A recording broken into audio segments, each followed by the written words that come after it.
ನಮಸ್ಕಾರ. ನಮ್ಮ Bengaluru F C ಅವರು ಜೆರಾರ್ಡ್ ಝರಗೋಜ ಅವ್ರನ್ನ ಮ್ಯಾನೇಜರಾಗಿ ಅಪಾಯಿಂಟ್ ಮಾಡಿದ್ದಾರೆ. ಸೈಮನ್ ಗ್ರೀಸನ್ ಅವರು ಹೋದ್ಮೇಲೆ ಜೆರಾರ್ಡ್ ಝರಗೋಜ ಅವ್ರನ್ನ ಮೊನ್ನೆ ತಾನೇ ಅಪಾಯಿಂಟ್ ಮಾಡಿದ್ದಾರೆ, ಅನೌನ್ಸ್ ಮಾಡಿದ್ದಾರೆ. ಆ್ಯಂಡ್ ಜೆರಾರ್ಡ್ ಝರಗೋಜ ಅವರು ನಮಗೇನು ಹೊಸ ಪರಿಚಯ ಅಲ್ಲ, ಯಾಕಂದರೆ ಅವರು ಆಲ್ರೆಡಿ ನಮ್ಮಲ್ಲಿ ಅಸಿಸ್ಟೆಂಟ್ ಮ್ಯಾನೇಜರಾಗಿ ವರ್ಕ್ ಮಾಡಿದ್ದಾರೆ. 2018 ಮತ್ತು 19 ಸೀಸನಲ್ಲಿ ನಾವು ISL ಗೆದ್ದಾಗ, ಕಾರ್ಲಸ್ ಕೌಡ್ರಟ್ ಅಂಡರಲ್ಲಿ ISL ಗೆದ್ದಾಗ ಅವರು ಅಸಿಸ್ಟೆಂಟ್ ಮ್ಯಾನೇಜರಾಗಿ ವರ್ಕ್ ಮಾಡಿದರು. ಅದಾದ ನಂತರ ಅವರು ಮ್ಯಾನೇಜರ್ ಆಗಿ ಬೇರೆ ಕ್ಲಬ್ಗಳಿಗೆ ವರ್ಕ್ ಮಾಡಿದ್ದಾರೆ, ಬೇರೆ ದೇಶಗಳಲ್ಲಿ, ಲೈಕ್ ಗ್ರೀಸ್ ಮತ್ತು UAE. ಅವ್ರದ್ದು ಹೈಯೆಸ್ಟ್ ಅಚೀವ್ಮೆಂಟ್ ರೀಸೆಂಟ್ಲಿ ಅಂದರೆ ಆಸ್ ಅ ಮ್ಯಾನೇಜರ್ ಒಂದು UAE ಕ್ಲಬ್ನ AFC champions league knockout stage ಕರ್ಕೊಂಡೋಗಿದ್ರು. ಅದೊಂದು ಅಚೀವ್ಮೆಂಟ್ ಅಂತ ಹೇಳ್ಬೋದು. ಆ್ಯಂಡ್ ಅವರು ಆಸ್ ಅ ಮ್ಯಾನೇಜರ್ ಅವ್ರದ್ದು ಎಕ್ಸ್ಪೀರಿಯನ್ಸ್ ತುಂಬ ಕಡಿಮೆನೇ ಅಂತ ಹೇಳ್ಬೋದು. ಸೈಮನ್ ಗ್ರೇಸನ್ ಕಂಪೇರ್ ಮಾಡಿದ್ರೆ ಲೈಕ್ 30-35 ಗೇಮ್ಸ್ ಅಷ್ಟೇ ಮ್ಯಾನೇಜ್ ಮಾಡಿದ್ದಾರೆ ಬೇರೆ ಬೇರೆ ಕ್ಲಬ್ಗೆ as a head coach. But ಅವ್ರ ಯೂತ್ ಟೀಮಲ್ಲಿ ತುಂಬ ಎಕ್ಸ್ಪೀರಿಯನ್ಸ್ ಇದೆ. ಏನಂತಾರೆ, ಈಗ ಫಾರ್ ಎಕ್ಸಾಂಪಲ್ ಎಸ್ಪನ್ಯೋಲ್ ಅಂತ ಒಂದು ಲಾಲಿಗಾ ಕ್ಲಬ್ ಇದೆ ಸ್ಪೇನಲ್ಲಿ. ಸೊ ಆ ಕ್ಲಬ್ಬಲ್ಲಿ ಅವರು ಒಂದು 8 years ಬ್ಯಾಕ್ ಅವರು ಹೆಡ್ ಕೋಚ್ ಆಗಿ ವರ್ಕ್ ಮಾಡ್ತಿದ್ರು ಫಾರ್ ಯೂತ್ ಟೀಮ್. ಸೊ ಅವ್ರದ್ದು ಪ್ಲೇಯಿಂಗ್ ಸ್ಟೈಲ್ ಬಗ್ಗೆ ಹೇಳಬೇಕಾದ್ರೆ ಅವರೊಬ್ಬರು ಅಡ್ಯಾಪ್ಟಿವ್ ಕೋಚ್ ಅಂತ ಹೇಳ್ಬೋದು. ಅಂದರೆ ಟೈಮ್ ತಕ್ಕನಾಗಿ ಅಥವಾ ಗೇಮ್ ತಕ್ಕನಾಗಿ ಆ್ಯಂಡ್ ಅಪೋಸಿಷನ್ ಟೀಮ್ ತಕ್ಕನಾಗಿ ಅವರು ಪ್ಲೇಯಿಂಗ್ ಸ್ಟೈಲ್ನ ಚೇಂಜ್ ಮಾಡ್ತಾರೆ. ಸೊ 3-5-2, 4-4-3, 4-3-3 ತುಂಬ ಕಾಂಬಿನೇಷನ್ ಕೂಡ ವರ್ಕ್ ಮಾಡಿದ್ದಾರೆ.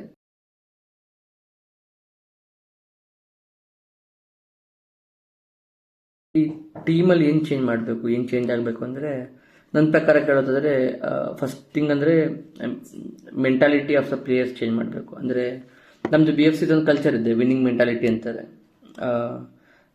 ಸೊ ಏನೇ ಆದರೂ ಸೋಲು ಒಪ್ಕೊಳ್ಳೋದು, ಆ ಥರ ಒಂದು ಮೆಂಟಾಲಿಟಿ ಇತ್ತು. ಇವಾಗ ಅದಿಲ್ಲ.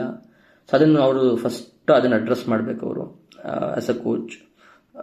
ಅದು ಅವ್ರಿಗೆ ಬಿಟ್ಟಿದೆ ಹೆಂಗೆ ಅಡ್ರೆಸ್ ಮಾಡ್ತಾರೆ ಅಂತ. ಸೊ ಅದು ಮಾಡಲೇಬೇಕು. ಆ್ಯಂಡ್ ಪ್ಲೇಯರ್ಸ್ಗೆ ಹುರಿದುಂಬಿಸ್ಬೇಕು. ಇನ್ನೊಂದು ಏನಕ್ಕಂದರೆ ಈಗ ನಾವು ತುಂಬ ಬಾಟಮಲ್ಲಿದ್ದೀವಿ. ಅಂದರೆ ಆ್ಯಸ್ ಅ BFC ನಾವು ಇಷ್ಟು 9th ಪೊಸಿಷನಲ್ಲಿದ್ದೀವಿ. ಬಟ್ ಅದು ನಾವಲ್ಲ, BFC ಕ್ಲಬ್ ಅಲ್ಲ ಅದು. ಸೊ ಈ ಸೋಲ್ಗಳು ನಮ್ಮ ಫ್ಯಾನ್ಸ್ಗೆ ಇಷ್ಟು ತಡ್ಕೊಳಕ್ಕಾಗ್ತಿಲ್ಲ. ಬಟ್ ಆಸ್ ಅ ಪ್ಲೇಯರ್ಸ್ ಈಗ ತುಂಬ ವರ್ಷದಿಂದ ಛೇತ್ರಿ, ಗುರ್ಪ್ರೀತ್, ಸುರೇಶ್ ಅವರೆಲ್ಲ ತುಂಬ ವರ್ಷದಿಂದ ಇದ್ದಾರೆ. ಸೊ ಅವ್ರಿಗೂ ಕೂಡ ಇದೆಲ್ಲ ಜೀರ್ಣಿಸ್ಕೊಳಕ್ಕಾಗ್ತಿರಲ್ಲ. ಸೊ ಅವ್ರದ್ದೊಂದು ಮೊರಾಲ್ ಡೌನ್ ಆಗಿರುತ್ತೆ. ಲೈಕ್ ಏನೇ ಆದರೂ ವರ್ಕ್ ಆಗ್ತಿರಲ್ಲ, ಏನು ಟ್ರೈ ಮಾಡಿದ್ರು ಎಲ್ಲ ಫೇಲ್ ಆಗ್ತಿರುತ್ತೆ. ಅವ್ರಿಗಂತರ ಅನಿಸ್ತಿರುತ್ತೆ, ತುಂಬ ನೆಗೆಟಿವಿಟಿ ಇರುತ್ತೆ. ಸೊ ಆ ಮೊರಾಲ್ ಅನ್ನೋದನ್ನ ಅವರು ಜಾಸ್ತಿ ಮಾಡಬೇಕು ಆ್ಯಸ್ ಅ ಕೋಚ್ ಅವರು. ಲೈಕ್ ಅವರಲ್ಲಿ ಆ ನಂಬಿಕೆ ಅಥವಾ ಪ್ರೋತ್ಸಾಹ ಕೊಡಬೇಕು. ಅದು ಪ್ಲೇಯರ್ಸ್ ಮೈಂಡ್ಸೆಟ್. ಆದರೆ ಟೀಮ್ ವೈಸ್ ಅಥವಾ ಟ್ಯಾಕ್ಟಿಕ್ಸ್ ವೈಸ್ ಅಂದರೆ ನನಗೆ ಡಿಫೆನ್ಸ್ ಫಿಕ್ಸ್ ಮಾಡಬೇಕು ಫಸ್ಟು. ಸೊ ನಾವು 10 ಗೇಮ್ಸ್ ಏನೋ ಆಗಿದೆ, 10 ಗೇಮ್ಸಲ್ಲಿ 18 ಗೋಲ್ ಕನ್ಸೀಡ್ ಮಾಡಿದ್ದೀವಿ. ಅದು ತುಂಬ ಲೋ. ಅದು ಅಷ್ಟು ಗೋಲ್ ಕನ್ಸಿಡರ್ ಮಾಡಬಾರ್ದು, ಅದು ಮಾಡಿದ್ದೀವಿ. ಅದನ್ನು ಅವ್ರು ಹೆಂಗಾದ್ರು ಮಾಡಿ ಫಿಕ್ಸ್ ಮಾಡಬೇಕು ಡಿಫೆನ್ಸ್ನ.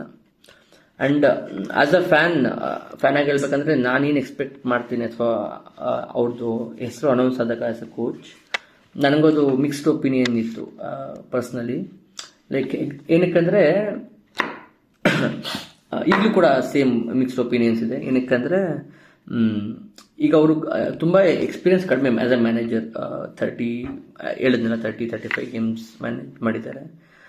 ಅಷ್ಟು ಕಡಿಮೆ ಎಕ್ಸ್ಪೀರಿಯನ್ಸ್ ಇರೋರು ಹೆಂಗೆ ಇಂಥ ಒಂದು ದೊಡ್ಡ ಕ್ಲಬ್ನ ಮ್ಯಾನೇಜ್ ಮಾಡ್ತಾರೆ ಅನ್ನೋದು ನನ್ನ ಒಂದು ಪ್ರಶ್ನೆ. ಇದೇನು ಟೆಂಪ್ರರಿ ಫಿಕ್ಸಾ ಅಥವಾ ಹೆಂಗಿದು? ಅವರು 1.5 ವರ್ಷಕ್ಕೆ ಅವ್ರು ಸೈನ್ ಮಾಡಿರೋದು. ಸೊ ಲಾಂಗ್ ಟರ್ಮ್ ಇರುತ್ತೆ ಫಾರ್ 1 year. ಬಟ್ ಹೆಂಗೆ ಅವರು ಇಷ್ಟು ದೊಡ್ಡ ಕ್ಲಬ್ನ ಮ್ಯಾನೇಜ್ ಮಾಡ್ತಾರೆ, ಬೀಯಿಂಗ್ 30+ ಓಲ್ಡ್ ಎಕ್ಸ್ಪೀರಿಯನ್ಸ್. ಆದರೆ ಸೈಮನ್ ಗ್ರೇಸನ್ ಅವ್ರು ನೀವು ತೊಗೊಂಡ್ರೆ, ಲೈಕ್ ಇದಕ್ಕೆ ನನ್ನ ಕ್ವಶನ್ಗೆ ನನ್ನ ಹತ್ರ ಸ್ವಲ್ಪ ಆನ್ಸರ್ ಇದೆ. ಏನಕ್ಕಂದರೆ ಸೈಮನ್ ಗ್ರೇಸನ್ ಅವರು ಒಂದು 700 ಗೇಮ್ಸ್ನ ಮ್ಯಾನೇಜ್ ಮಾಡಿದ್ದಾರೆ as a head coach. Like ಅವರು ಇಂಗ್ಲೆಂಡಲ್ಲಿ Tier 2, Tier 3 ಕ್ಲಬ್ಸ್ನೆಲ್ಲ ಮ್ಯಾನೇಜ್ ಮಾಡಿದ್ದಾರೆ. ಲೈಕ್ ಲೀಡ್ಸ್ ಯುನೈಟೆಡ್ ಅಂತ ಒಂದಿದೆ, ಸಂಡರ್ಲ್ಯಾಂಡ್ ಅಂತ ಒಂದಿದೆ. ಈ ಥರ ಕ್ಲಬ್ಗಳನ್ನೆಲ್ಲ ಅವ್ರು ಮ್ಯಾನೇಜ್ ಮಾಡಿದ್ದಾರೆ. ಸೊ ಆದರೂ ಕೂಡ ಅವ್ರು BFCಗೆ ಬಂದು ರಿಸಲ್ಟ್ ಕೊಟ್ಟಿಲ್ಲ. ಅಂದರೆ ಎಕ್ಸ್ಪೀರಿಯನ್ಸ್ ಒಂದೇ ಮ್ಯಾಟ್ರ್ ಆಗಲ್ಲ, ತುಂಬ ಎಕ್ಸ್ಪೆಕ್ಟ್ಸ್ ಇದೆ ಆ್ಯಸ್ ಅ ಕೋಚ್ ಅಂತ. ಬಟ್ ಅಂದರೆ ಆ್ಯಸ್ ಅ ಫ್ಯಾನ್ ನನಗೆ ಅದೊಂದಿದೆ, ಲೈಕ್ ಎಕ್ಸ್ಪೀರಿಯನ್ಸ್ ಇಲ್ಲ ಅಷ್ಟೊಂದು, ಹೆಂಗಿದು ಹೆಂಗೆ ವರ್ಕ್ ಆಗುತ್ತೆ ಮುಂದೆ ಅಂತ. ಸೊ ನೋಡುವ, ಇದಕ್ಕೆಲ್ಲ ಟೈಮೇ ಉತ್ತರ ಹೇಳುತ್ತೆ. ನನ್ನ ಪ್ರಶ್ನೆಗಳ ಉತ್ತರ ಸಿಗಲಿ. ಅಂದರೆ ಒಳ್ಳೆ ಉತ್ತರ ಸಿಗಲಿ ಅಂತ ನನ್ನೊಂದು ಬೇಡಿಕೆ.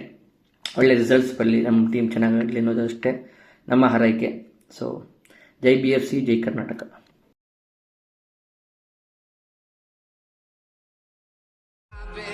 All around the globe, trying to protect